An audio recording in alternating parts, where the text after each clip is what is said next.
ñu ngi nuyu ñi seetaan ñëpp di rafetlu li nga xamante ni si mooy jotaay bi ak ni mu amee donc man maa ngi tudd Seydina Ababacar Laye Ndiaye ñu gën maa xam fii ci Kayar ci turu Baye Mbaye Laye donc comme ni ko Ibou Gueye waxee ci kàllaamay nasaraan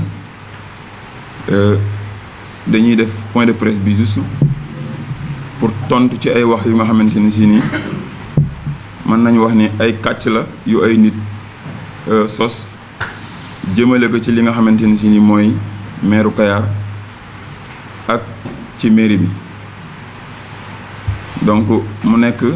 comme ni ko Ibou Gueye waxee ay nit ñu nga xamante ni si nii certes ay citoyens lañ mais am na fu ñu féetale seen bopp muy Pastef bu Kayar bañ naka ba seen point de presse bi dañoo wax ni Pastef bu Kayar mooy def communiqué donc loolu jàngat bi ñu ciy jëkk am rek balaa ñu indi réponse yi mooy que ni ñoom ci politique lañ nekk comme jàpp nañ seen leader gagné na élection yi actuellement lu ñu bëgg a def mën nañ ko def jàpp naa loolu moo tax ñu def seen point de presse boobu pour diaboliser wax jéem a jaxase ak askan bi jéem a jaxase ak gouvernement bi peut-être ñoom pour ut place parce que seen xel ñu ngi ko teg ci élection yi di ñëw mais ñun tey lañ fi tax a toog du politique boo déggee ci sama wax man maay Seydina Ababacar Laye Ndiaye man maay le gestionnaire du bureau d'information foncière bu mairie bu Kayar kii Moustapha Ka conseiller municipal kii c'est le secrétaire municipal Ibrahima Gueye kii c'est la deuxième adjointe au maire donc kon mën nañu wax ni l'administration municipale moo fi toog donc kon réponse yi nga xam moom la ñu joxe ni c'est pas des réponses politiques mais dafa am lu nga xamante ni si dafa am xewe suñu kanam ay doomi Kayar jóg def point de presse wax lu wuuteeg ni mu amee pour ñaawal loolu moo tax ñuy tontu li ñuy jëkkee mooy ci affaire Omar City bi Ibou Gueye wax na ko en français am na ku tudd Adama Jonn moom moo xamanteeg lu doyen Guissé moo ko présenté ak maire mu xamal monsieur le maire ni ko dañoo am benn projet de logements sociaux 100 000 logements yoo xamante ni si nii mën nañ fexe ba Kayar bénéficier wu si 10 000 logements ay kër yoo xamante ni si maanaam logements sociaux boo ko déggee mooy kër yoo xamante ni dañ koy defar di ko may askan bi mu ni mën na cee may Kayar 10 000 kër yoo xamante ni si nii waa Kayar lañ koy may buñ ko defaree ba pare yaakaar naa loolu képp koo xam dañ laa dénk ab commune ab partenaire ñëw wax la loolu bu nekkoon ba kirikora di nga ko dem seeti pour jéem a indi loolu si sa gox loolu moo waral au mois de novembre maire dem foofu au centre Colline Powell pour rencontrer le doyen Guissé mu expliquer que projet bi naka lay demee bu ngeen xoolee ci site internet bi di ngeen fa gis photo am ak photo maire ak ay collaborateurs am moom loolu moo indi photo yooyu noonu pour wax leen ni leen ce Guissé la benn imposteur la maanaam benn nit ku nga xamante ni si la day mbubboo lu mu doonul dafa bëggoon a nax maire mais yàlla dogal na ni maire doful ñi ànd ak moom aussi di xëy fii di tijji bureau yi ko tëj defuñu bi mu rencontré maire ba mu expliqué que projet bi ni muy demee ba pare maire daf ko wax ni que da ngay ñëw Kayar nga daje ak le bureau municipal expliqué leen projet bi mu ñëwee man la maire woo Ibrahima Gueye Souley Sow Coulibaly Serigne Modou Diop suma juumul ak le maire lui-même Guissé bi muy ñëw mu ngi ànd ak yeneen ñetti jigéen suma juumul ñaari ñu xaw a ndaw ak benn maire buy wax ni moom mooy bàjjenu Diomaye Faye ñu recevoir que ci salle bii la woon mu expliquer projet bi ni dafa am 10 000 logements yoo nga xamante ni si nii daf ko bëgg a may Kayar bi mu waxee amoon nañ sax inquiétude fan lañ koy def parce que ñun ñëpp bëgg nañ ku dëkk Kayar xool dëkk bi ni mu xate jaar ci biir dëkk bi xool dëkk bi ni mu xate ak nit ñi ni ñu dëkkandooyee bu la nee dañuy may 10 000 logements te yow nga xam yaay kilifa ak mairie bi amagoo foo ko def foo xam yaa ko moomal sa bopp di nga xaw a am njàqare tuuti man mii sa jotaay ba bokk naa si ñi leeral seen xel wax leen ni leen affaire bi war naa mën a ne parce que bu dee projet bu ñuy wax ni dañuy wax ni ça tourne autour de 500 milliards ku ko mën a def ci ay kër yoo xam ne da nga koy maye trouver suuf du la jafe même bu fekkee da nga koy jënd si borom tool yi sax mayewaat ko comme da ngay maye rek moom def lu baax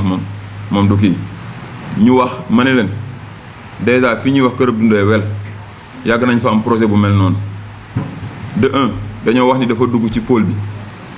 te pôle bi pôle urbain la comme moom nee na moom gisee nee na projet bi état yëg na ko d'ailleurs am nañ sax audience ak le président de la république donc ñoom ñu fexe ba décrocher espace bu ñu ko def ci biir pôle bi du leen jafe ñu proposé ko site boobu bu weesoo loolu am nañ feneen foo nga xamante ni si mooy soit bois de village 1 wala bois de village 2 yooyu ay site la yoo xamante ni mën na ko abriter bu dul loolu nag moom tooli jàmbur yi ñoo fi nekk duñ ne mënuñu see jot mais dañ koy jënd seen borom comprendre nga lii moo nekk proposition yi ñu wax ak moom bi ñu waxee presque ba ci fin bi ci la génne convention yi présenté ñu ko mu nekk ñaari exemplaires yoo xamante ni si moom bi muy ñëw signé na ko ba pare donc dafa jàppoon moom ci xelam ni day signé maire signé mu yóbbu bosom maire yóbbu bosom bi mu ko génnee man personnellement maa ko jëkk a lire sama jumul Ibou Gueye non seulement sur la forme d'accord ma woon mais ci fond bi aussi bari na loo xamante ni si bi ma ko liiree d'accord ma ci ma souligné ma ni maire ndax liir nga mu ni non liir leen après ngeen jox ma ñu liir ko avant may wax la Ibou Gueye jëkk a wax ni am na ay dispositions yi nekk si biir yoo xamante ni si man d'accord ma si man ko noonu noppi rek ñun man xam naa loolu bu baax ma ni ko léegi ni ñuy def yow waroo woon a ñëw sax di indi convention yi boo xamante ni si da nga ko signé ba pare boo xoolee place bii la signé moom def si kaseem beneen place bii mu bind si turu maire yaa ngi dégg maire waroon a signé fii def si kaseem boo xoolee amul signature amul dara ñaar la beneen baa ngi nii boo xoolee moom signé na mais maire signé wul ñu ni ko d'abord lii il faut ñu toog en bureau municipal ñu waxtaan si ba pare ci termes yi parce que bari na si loo xamante ne si nii man jàpp naa ne war nañ ko mën a changer bokk na si li gën a marqué suñu xel mooy dafa wax ci article premier ni moom suuf si nga xam ni Kayar da ko moom la bëgg Kayar jox ko pour mu def si logement yi si turu société Omar City lañ koy defal ko si délibération ba pare jàppale ko pour mu am titre foncier déjà loolu ku ñëw ni la dama lay may logement sociaux mais tur kayit kër yi sama tur nga koy def déjà loolu yow war ngaa tiit ñu ni ko loolu moom àggagun sax parce que loolu moom jarul sax ñu si nekk di si wax mais l'essentiel nañ toog ñun bureau municipal ñu waxtaan si convention bi ba pare ci forme bi ni ñu koy bindee ak ci fond bi xam nga xaw nañoo sax jéem a pressé pour ñu signer mu ni non affaire bi dafa yàkkamti nangam ñu ni ko même bu yàkkamtee maire mënul signer te présenté wul convention bi conseil municipal ba pare te balaa muy dem conseil municipal il faut ñun ñi nga xamante ne si ñun ñoo ko seq ci wàllu liggéey bi ñu conseiller ko ba pare donc kon jarul nga yàkkamti lii mënuñu ko signer tey man mii di wax ak yéen Baye Mbaye man personnellement man lañ ko teg sama loxo pour ma def projet draft bi ñu war ko envoyer moom mu xool ko biñ ma ko joxee pour ma defar ko 2 jours lañ ci teg ñu arrêté ko kon buñ nee maire dafa signé ak moom protocole c'est faux et c'est archi faux maire musul signé ak moom d'ailleurs bi ñu génnee ci salle bi même man ak kii waxante nañ si ak Coulibaly dañoo génn ci salle bi taxaw fii man leen kii imposteur la nit la koo xamante ni si li muy mbubboo doonu ko li muy wax mënu ko ku bëgg a nax nit ñi la quoi bari na ñuy ñëw fii nii bu fekkoon ñi fiy ñëw ñëpp ci cadre naxaate dañ leen a signal kon maire bi dem nañ feneen bari na parce que bu ñu nit ñu bari ñoom bu ñu déggee ni benn zone am na suuf rek dañuy bëgg a profité ñëw pour jéem a am lu ñuy yóbbaale si biir waxtaan bi nee naa ko sax li ngay wax ni yow mos nañu dal Moustapha su ma juumul amoon nañ projet boo nga xamante ni si nii c'était si jamonoy Masek Kayar ville neuve le promoteur ñëw signé ak waa kër Abdou Ndoye yi ba pare li mu waxanteek ñoom defu si dara ba pare dem di topp ay këyitam su ma juumoon jot na déposé bàyyi pour am te li mu waxante woon ak population yi defu ci dara donc loolu du ñu nekk ay xale dégg ko fi dund ko fi ba pare ñu dem ba tey ñu toog fii nit ñëw di ñu nax si yomb yooyu donc ñi nga xamante ni si dañoo jóg di yàq xelu Kayar waay nañu arrêté te xam ni c'est trop facile maire du jël ay convention bu jógee de nulle part di ko signer aveuglément loolu moom yaakaar naa ne benn kilifa du ko def mais leneen li ci des mooy képp ku ñu woo fii ngay kilifa ñun la dañoo bëgg a may sa njaboot 10 000 logements di nga daw pour wuti loolu moo waral mu am ay photo ak ki nga xamante ni si mooy monsieur le maire te photo yooyu jiit na muy ñëw Kayar ñu rappelé ko li ma leen di wax nii si décembre bii la yàggul yaa ay de cela ay nee naa la biñ dañ ma jox dossier yi 2 jours après ñu jàpp ko kon xam nga la yàggul semaine passée lañ ko jàpp n'est-ce pas te photo yi moom ak maire novembre la woon donc novembre si jour bi maa ngi ko wax ma ni ko yow yaa ngi ñëw di indi convention indi woo benn fiche de projet indi woo dara luy expliquer projet bi nga xamante ni moom nga yor donc loolu rek xam nga maanaam da nga ko néewal quoi mu ni boo duggee site bi di nga gis loolu fi ñu toog laa ko laaj turu site bi mu wax ma dugg sur place laa dugg ma gis photo am ak maire site bi amul contenu ay photo rek ñoo fa nekk photo yoo xam moom day dóor nit ñi li ko taxoon a jóg directement sax mën na nekk mais mën na bañ a nekk suuf si mais bul fàtte ni dafa dig nit ñi ni da ngay def enrôlement 5000 francs pour nga mën a bénéficier wu ci kër yi donc association handicap bu Kayar jot nañoo verser une somme de 500 000 francs 550 000 francs seen membres yi jot nañoo verser 550 000 francs pour bénéficier wu ci kër yooyu noonu donc enrôlement yooyu noonu man jàpp naa ni si la bëgg a naxee askan bi donc loolu moo tax moom muy dugal photo yi ci site bi di wax ni commune Kayar d'accord nañ war nañ def pose première pierre novembre la wax pose première pierre te décembre la ñëw pour am protocole kon donc da ngay xool xam ni kii nit kuy naxaate la mais heureusement ñi fi fekk du ñu ay nit ñu dof donc ci mbooloo mi am na sax ñoo xam mën nañoo indi ay preuves parce que ñoom ci association bi may wax sànq ci lañ bokk te jot nañoo cotiser ñoom d'ailleurs bi ñu versé ba pare jox nañ leen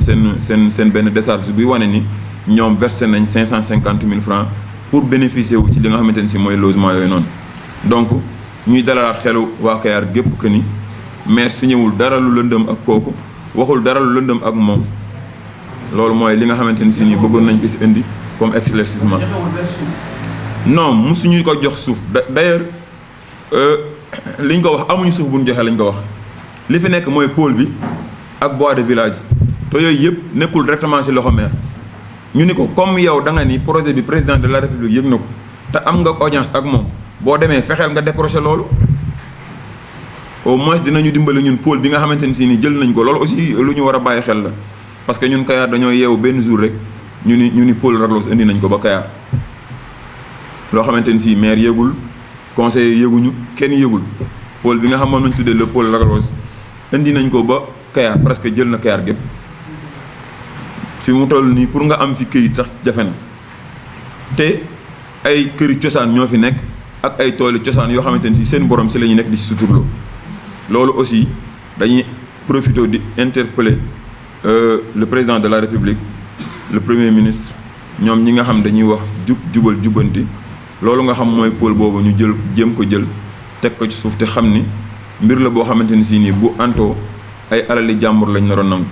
te ku ne xam na ni zone yi surtout zone Lébu ni ñu mel ak seen alal duñu ko bàyyi ak kenn mu koy jël loolu moom dañuy profité di ko wax fii ñu ngi leen di xaar de pied ferme du ñu bàyyi muy pôle Diamniadio pôle Lac Rosée bu mu mënti doon du ñu bàyyi kenn mu ñëw di nangu suuf si noonu suñu loxo naan pôle nga koy def wala nangam donc loolu du ñu ko nangu. déjà mënuñu la wax kañ la non si jamono suma juumul régime bi génn la. si jamono régime bi génn la ce qui est sûr et certain mooy toog nañ fi en maintes fois bu ñu toogee di wax pôle bi des experts dañuy wax ni pôle bi egsiwul Kayar donc ñoom dañ ko élargir te autorités yu bari yëguñu ko d'ailleurs dagg nañ ci ay titres fonciers ci biir parce que récemment bi ñu bëggee def poste de santé Ndiokhop maire dafa am beneen projet pour def benn poste de santé Ndiokhop bi nga xamante ne si defar nañ dossier bi ba yóbbu ko dañuy yóbbu dossier bi cadastre pour ñu caler espace bi waa cadastre ñoo ñu xamal ni ñu fi ñu bëgg a def kii bi poste de santé bi dafa nekk ci biir pôle bi ba wax ñu numéro titre bi mu nekk jotuñu xam nag ci ban tour la nekk donc loolu bokk na ci li gën a yokk tax ñu xam ni pôle bi ñoom dañ ko jël dagg ko ay dagg titré ko jox ko ay nit donc loolu mooy pôle Lac Rose bi donc dañ ci doon profité wala di waxaale loolu accusation yi ko jàpp nga ni accusation yoo xam ne amul benn firnde la est-ce que tamit da leen di topp ci yoon. bon am na ñu koy wax ni nañ leen topp si yoon ak du leen topp si yoon mais man sama xalaat pour man àggul foofu noonu quoi. comme dañuy politique bon nañ na Kayar gépp jàpp ni ñooñ dañuy politique dañoo bëgg a siiw parce que xam nañ ne élection locale moo fi desaat il faut ñu ut lu ñu yëngale maire bi comme li ñu tàmm def wax sosal ay nit xam nga jéem a ñaawal pour ut baat boo xoolee si ñu koy def ay nit lañ ñu nga xamante ni si nii wax dëgg yàlla ñi ma wax ni tekkuñu woon dara parce que ay doomi Kayar lañu mais bu ñu leen xamee ak léegi bi ñu duggee ci politique la soxla dara ci commune bi mais ku xool seen ndaw ba fi ñu toll nii mosuñoo sonal Kayar ci dara waa Kayar yi xàmmee nañ leen bu baax waa Kayar yi xàmmee nañ leen bu baax mu ngi noonu donc du ñu dem ba tey rek ñu ne dañoo soxla dëkk bi nañ ko ut ci utin bu rafet gis naa ci seen biir ay nit ñoo xamante ne si ni wax dëgg yàlla ay nit ñu setoon lañ mais politique mu ngi leen di commencé di salteel ñooñu nañ génn ci yooyu ñu nekk suñu seetaanee vidéo bi dinañ xam seen bopp xam nañ ñu may waxal parce que am na si ñoo xam nawoon naa leen trop bu ñu seetaanee vidéo bi dinañ xam ne ñoom lay waxal ñu setoon lañ mais ñu ngi commencé di salte parce que politique mu ngi leen di salteel te am na loo xamante ne si ni ñun benn génération bi la ñun ak ñoom yaa ngi dégg xamante nañ bu baax a baax kenn ku si ne xam na sa morom donc nañu jéem a rafetal li nga xamante ne si noonu la ñuy def politique baax na parce que pour liggéey sa dëkk la mais na nga si jublu lu rafet quoi surtout loolu moo si ëpp solo man jàpp man dañ leen a war a yóbbu lotissement yi nga xamante ne si moo am Kayar loolu jar a leeral la bokk na si point bi ñu gën a appesantir ñoom pour yàq xelu Kayar yi mais bu ngeen seetloo sànq sama biir wax naa ko fii en milieu lébu gars yi mayewuñ dara ci seen suuf yi am na régime bu fi jaaroon li ko daaneel Kayar suuf la mooy bëgg a dëggal la loi du domaine national la loi 64/46 comprendre bokk na ci li daaneel régime boobu pourtant amoon nañu ay projets yu baax on l'admet mais fii nit ñi seen suuf yi seen loxo lañ ko téye bàyyiwuñ ko ak mairie bàyyiwuñ ko ak kenn donc ñu ngi wax lotissement yi di ko ñaawal mais lotissement yi ñuy ñaawal moo ñi nga xamante ne si actuellement dañoo téye seen tool di ko bay ak ñi nga xamante ne si dañ koo dagg di ko séddoo ko di ko bay ak ñi nga xam dañ koo dagg ay kër séddoo ko jaay ko ñooyam domaine national la kenn moomu ko si ki ko téye di bay te amu si génn këyit moo ki ko dagg jaay ko ñooyam ñii nag moo fi am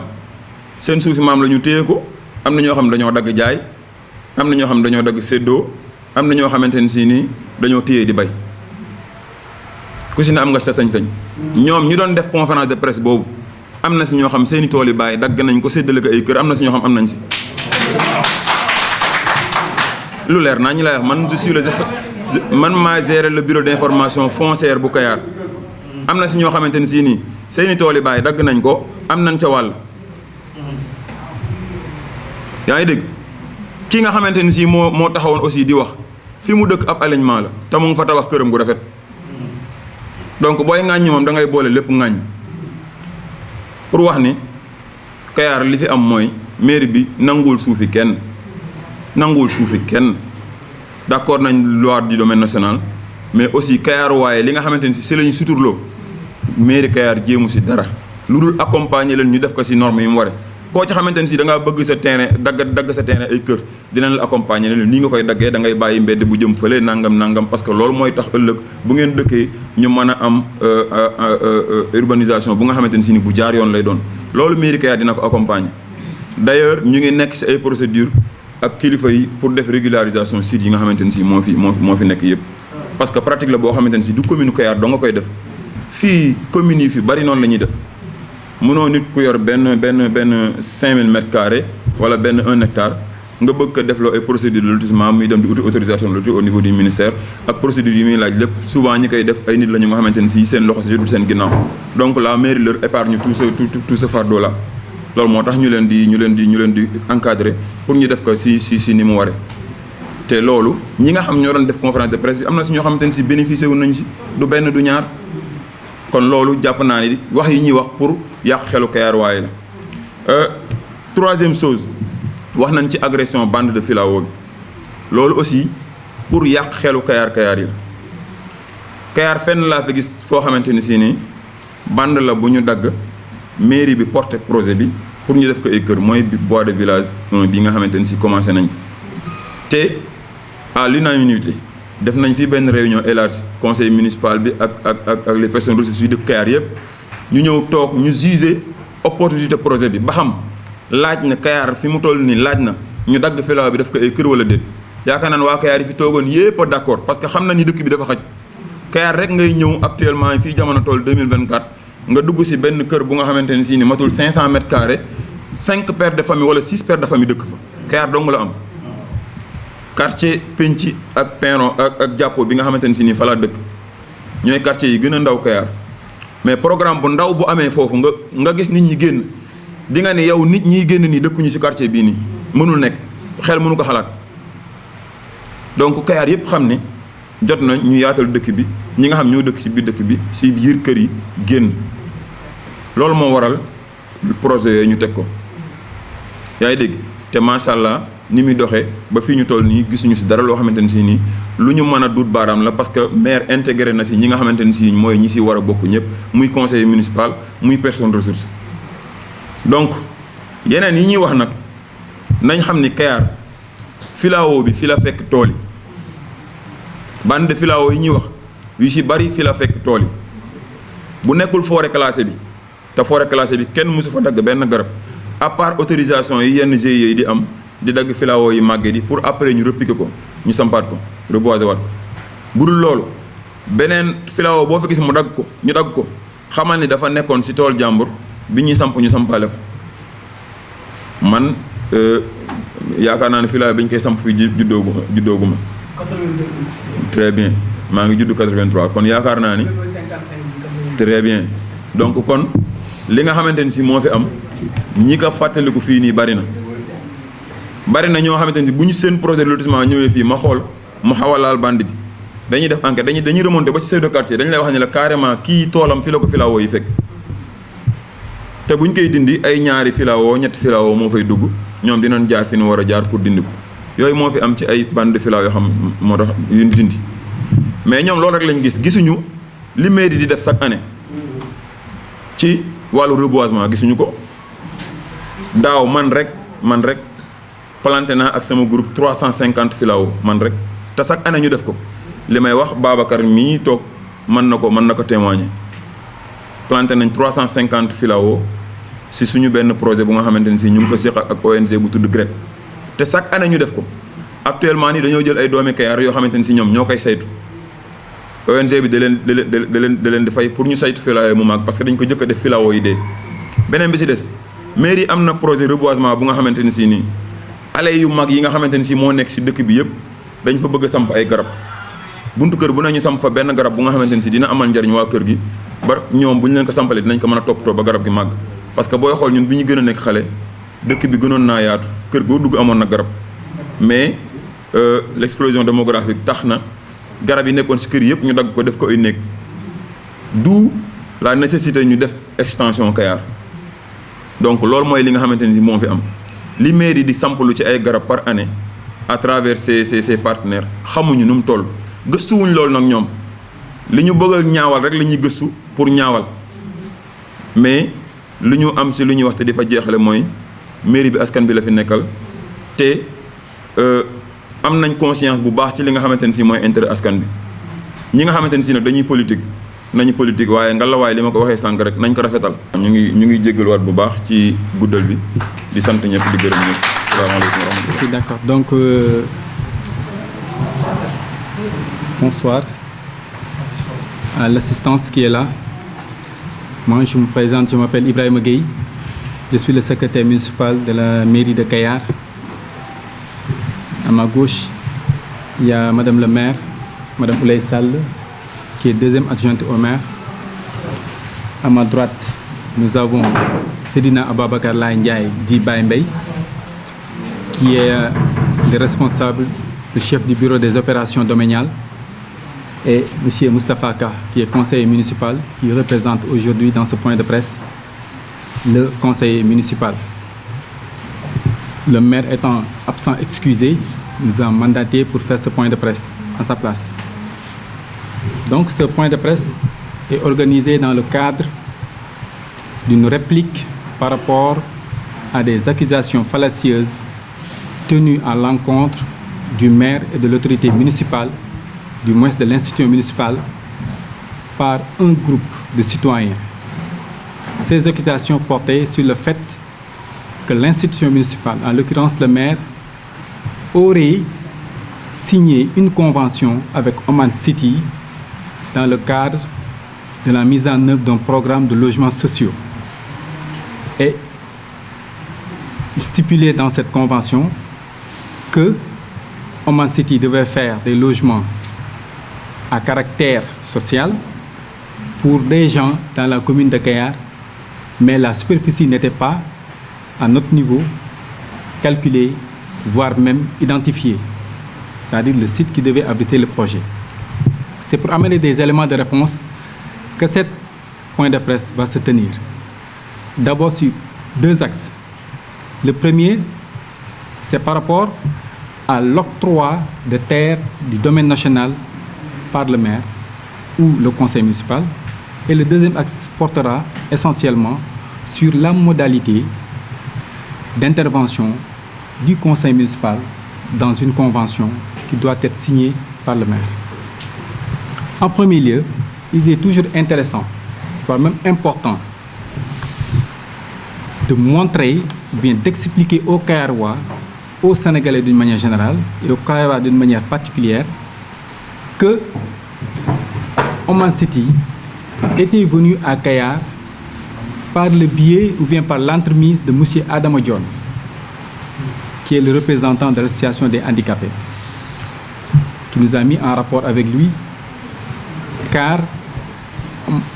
la structure d'Oman City leur avait proposé un programme de logements sociaux qui était intéressant à leur niveau,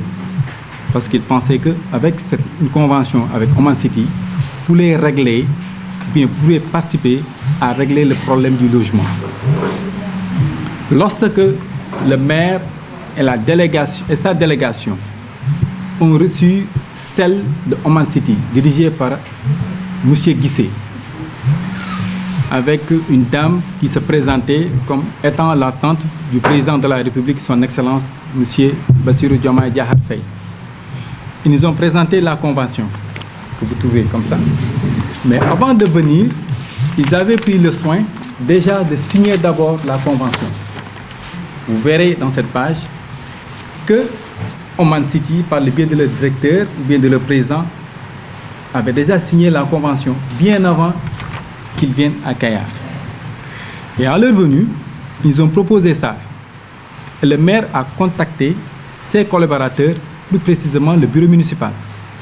Et on a dit qu'une convention de cette nature ne pourrait pas être portée par le conseil municipal, par le maire, parce que tout simplement, il fallait des préalables. Et parmi les préalables qui étaient soulevés, c'était d'abord de saisir le conseil municipal après identification du site. Mais malheureusement, dans la discussion, on a souligné que Kayar était déjà étranglé, voire même étouffé par l'extension du pôle de la Grosse, qui a immatriculé sur le titre foncier 81-81 plus de 7000 hectares à Kayar.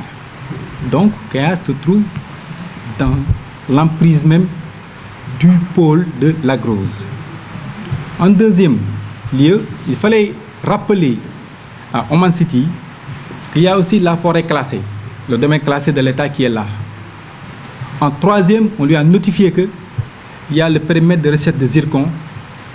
qui a presque anéanti toutes les activités de carrière d'extraction de sable, mais aussi les activités agricoles, voire même horticoles. C'est pourquoi il ne pouvait pas, à notre niveau, avancer dans cette procédure de ratification ou bien dans ces procédures de signature de la Convention. On lui avait proposé, puisque dans votre délégation, ça c'était d'une manière un peu ironique, on lui a notifié que puisque dans votre délégation,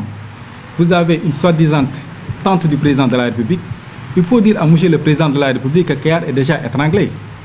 et que pour pouvoir prospérer dans cette convention, il fallait qu'il nous aide d'abord à déclasser le périmètre qui est classé, mais aussi à nous extirper du pôle de la Grosse. Et après cela, on pourrait quand même se réunir de nouveau,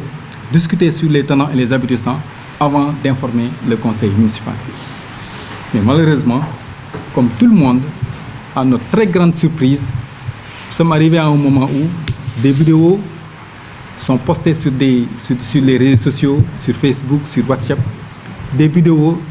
dans lesquelles le nom de la commune de Kayar est mis en exergue par une signature de convention et l'octroi même de plus de 400 hectares. Cette superficie n'existe même pas à Kayar. Et que, naturellement, pour pouvoir donner suite à une convention qui pourrait octroyer des terres ou bien faire l'objet de lotissement ou de terrassement, il faut impérativement que le conseil municipal s'y prononce. Puisque le conseil municipal ne s'est jamais prononcé sur ça, donc dire que la commune de Kayar a donné des terres ou bien a signé une convention avec un promoteur, en l'occurrence le directeur de Oman City, est totalement faux.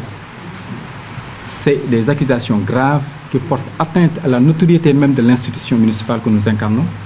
mais aussi qui portent atteinte aux honorables conseillers qui doivent être impliqués dans la gestion du domaine national au niveau local. Donc c'est pour attirer l'attention des Sénégalais, plus particulièrement des Kayarois, pour leur dire que cette convention n'a jamais été l'objet d'une quelconque signature ou bien d'une quelconque approbation par le bureau municipal. Ni le maire, ni ses adjoints, ni ses conseils techniques n'ont donné suite favorable à cette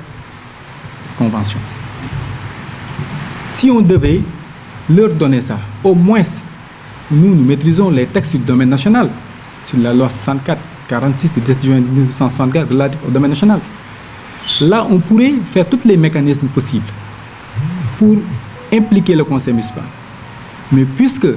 dans cet élan de convention, bien de procédure de signature, a été biaisé dès le départ, dans la mesure où le gars avait déjà, même le directeur, avait déjà signé d'abord pour nous faire parvenir ça. Ça, quand même, ce n'est pas une démarche ni catholique, ni cartésienne. Parce qu'avant de signer une convention et de venir proposer ça, il faut faire une draft de convention pour permettre aux gens de faire quand même des amendements, des corrections, si possible. Mais on ne peut pas signer d'abord et nous demander au maire de signer. Ce qui a un peu, d'une part, biaisé la procédure et ça ne nous a pas mis à l'aise dans la mesure où on avait déjà des échos sur la manière de procéder de Oman City. Je ne suis pas en train de jeter le discrédit ou bien l'opprobre sur une personne, mais je dis les choses telles qu'elles se sont passées, de manière à ce que les Kairois puissent comprendre que le maire, ni le maire, ni le bureau municipal n'ont jamais donné une suite par rapport à la convention signée par Oman City. C'était des précisions que je voulais apporter par rapport à la convention dont les gens faisaient des allégations pour dire que peut-être le maire aurait pu signer ça ou bien avait pu signer ça. Ça, c'est pas vrai. Le maire n'a pas signé ça et n'a donné aucune suite favorable par rapport à ça. Donc les accusations sont des accusations gratuites. C'est des accusations non seulement gratuites mais fallacieuses à la limite. Parce qu'on ne peut pas faire un point de presse et ne pas brandir aucun élément qui prouve la véracité de vos propos. Quand vous faites de telles allégations, au moins vous devez porter par devers un élément de preuve. Et voilà un élément qui montre que ce qu'ils ont dit dans le point de presse n'était pas du tout vrai. Quelle sera la suite? Vous allez porter cette affaire à la justice? Comment? Vous allez porter cette affaire à la justice? Non. Là, ça relève. Bon, je ne pense pas que ça ne vaut pas la peine. Il fallait tout simplement expliquer aux Kayarois que cette convention n'a pas été signée par le maire. Parce que l'institution municipale qu'incarne le maire et le bureau municipal, c'est pour garantir les intérêts des Kayarois. C'est pour garantir les intérêts de tout un chacun que la mairie existe. C'est pour qu'il y ait un partage, une répartition équitable des ressources de cette commune, y compris dans ces ressources le domaine national. que la mairie gère par le biais de l'institution municipale qui est le conseil municipal. Parce qu'en matière de domaine et de gestion foncière, c'est le conseil municipal qui a la compétence, surtout dans les terres qui se trouvent dans le domaine national. Donc, comme nous avons pu le constater, en tout cas à notre niveau, la mairie de Kayar, par la voix du maire, n'a jamais, au plus grand jamais, signé une convention avec Oman City. Et j'en ferai des copies pour donner ça aux journalistes et aux autres participants qui sont là pour en disposer.